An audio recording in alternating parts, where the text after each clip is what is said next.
Greetings, y'all, Sir Sparky here, and today I'm about to give you all a cartoon show review on the Hot Rod Dogs and the Cool Car Cats from 1995 to 1996. It all starts with this place called Autopia, which is taken over by an evil robot who calls itself the Crusher. And there was this red dog car by the name of Hot Rod. And believe you me, he is amazing.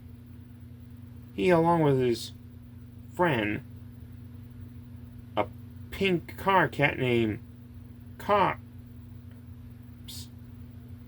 Whew, and she is one feisty cat.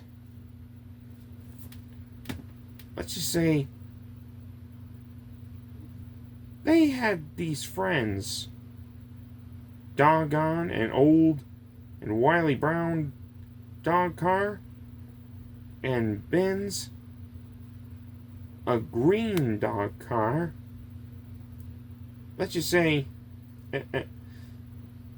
they are an oddly bunch.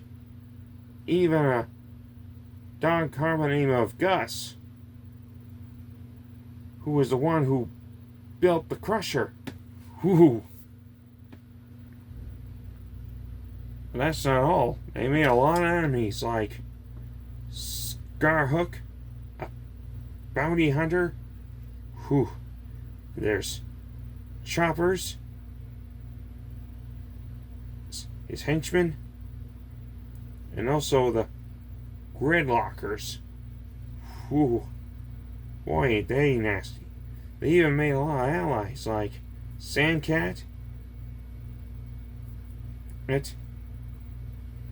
Bentley Royce, Towhead, and there's also me with Baby Bumper.